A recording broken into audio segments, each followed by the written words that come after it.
Assalamualaikum warahmatullahi wabarakatuh. Perkenalkan, saya Anissa Nurrahmawati, NPM 140310170005. Saya akan menjelaskan mengenai bahan paramagnetik. Untuk outline pembahasan pada presentasi kali ini, yang pertama adalah mengenai bahan paramagnetik, lalu kemudian akan dibahas mengenai persamaan Langevin paramagnetik, lalu akan dibahas mengenai Curie-Weiss theory, dan yang terakhir adalah mengenai aplikasi bahan paramagnetik. Namun sebelum itu, kita bahas dulu mengenai pendahuluan. Magnet adalah suatu objek yang mempunyai suatu medan magnet. Magnet ini dia memiliki sifat-sifat tertentu. Di antaranya ialah dapat menarik benda tertentu, memiliki dua kutub, dapat membentuk gaya magnet, serta dia tolak menolak ketika memiliki kutub yang sama dan akan tarik menarik ketika memiliki kutub yang berbeda. Nah, berdasarkan sifat kemagnetannya, magnet ini dikelompokkan menjadi 5 jenis, yaitu yang pertama ada diamagnetik, paramagnetik, ferromagnetik, antiferromagnetik, dan ferimagnetik. Namun pada pembahasan kali ini akan dikhususkan terhadap pembahasan mengenai bahan paramagnetik. Nah, yang pertama adalah mengenai bahan paramagnetik. Nah, paramagnetik adalah suatu material magnetik yang memiliki momen dipol magnetik permanen. Nah, suseptibilitas dari paramagnetik ini dia cenderung kecil karena momen dipol yang terdapat dalam bahan paramagnetik memiliki arah spin yang acak. Saat terdapat medan magnet yang berasal dari luar material paramagnetik mengenai bahan tersebut, maka momen dipol yang sebelumnya acak akan mulai searah dan muncul sifat kemagnetan. Sifat paramagnetik ini ditimbulkan oleh momen magnetic spin yang menjadi terarah oleh medan magnet luar. Permeabilitas bahan paramagnetik adalah sebesar mu lebih dari mu0 dan susceptibilitas magnetik bahannya adalah 0 lebih dari susceptibilitasnya. Yang artinya para bahan paramagnetik ini dia memiliki susceptibilitas yang kecil. Contoh bahan paramagnetik adalah aluminium, magnesium, wolfram, dan sebagainya. Bahan paramagnetik mempunyai sifat kemagnetan yang lemah dan ciri-ciri dari bahan paramagnetik adalah dia memiliki bahan yang resultan medan magnet atomis masing-masing atom atau molekulnya adalah tidak nol. Jika solenoida dimasuki bahan ini, maka akan dihasilkan induksi magnetik yang lebih besar. Lalu permeabilitas bahannya ialah sebesar mu lebih dari mu0. Contohnya ialah aluminium, magnesium, wolfram, platina, dan kayu.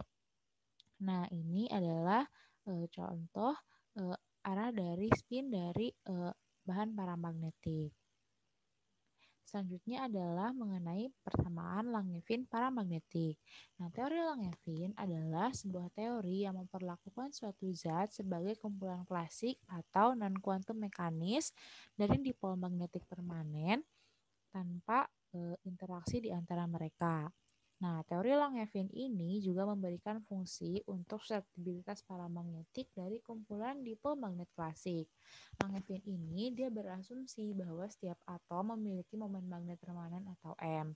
Satu-satunya gaya yang bekerja pada atom adalah medan luar atau B.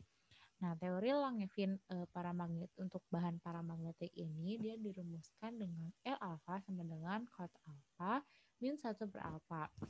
Nah, untuk mendapatkan persamaan ini terdapat beberapa mekanisme penurunan rumus, di antaranya yaitu apabila ada pada sebuah statistik klasik diketahui bahwa jumlah atom yang membentuk sudut antara theta dan d theta adalah sebesar dn sama dengan CE MB cos theta per KT sin theta d theta, di mana K adalah konstanta Boltzmann dan T adalah temperatur absolut.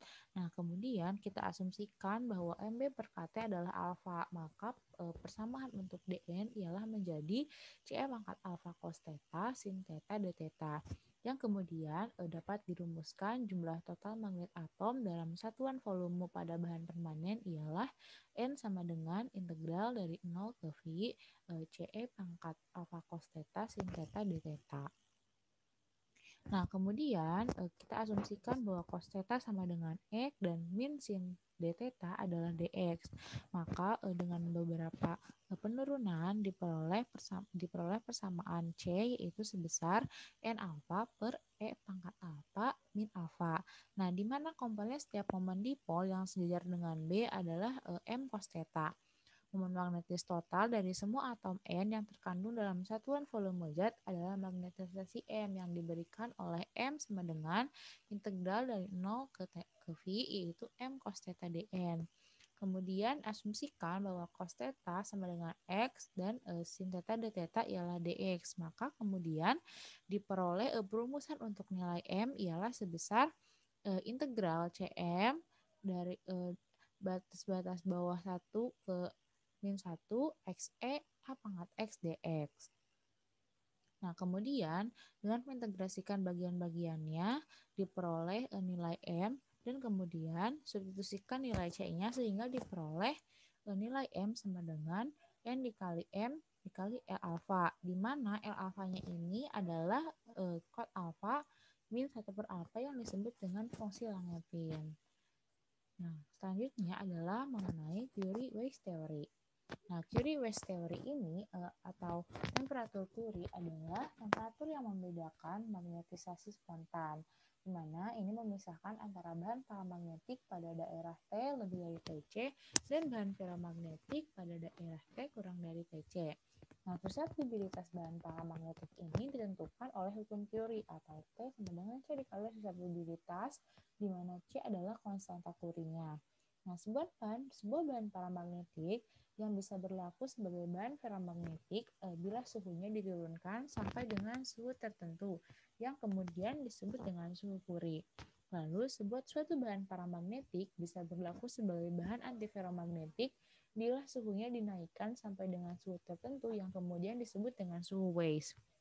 Nah, pada slide ini ditampilkan grafik hubungan antara susceptibilitas dengan suhu yang menggambarkan suhu Curie-Weiss-nya. Nah, selanjutnya adalah aplikasi dari bahan paramagnetik. Terdapat beberapa aplikasi untuk bahan paramagnetik. Yang pertama adalah untuk aluminium. Nah, aluminium ini merupakan material yang dipergunakan di dalam berbagai bidang yang luas.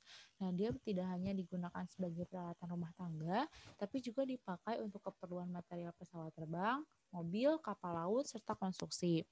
Lalu selanjutnya adalah aplikasi dari logam tembaga, yang dimana logam tembaga ini dapat ditempa dengan mudah dan sangat cocok dimanfaatkan sebagai bahan konduktor listrik dan panas.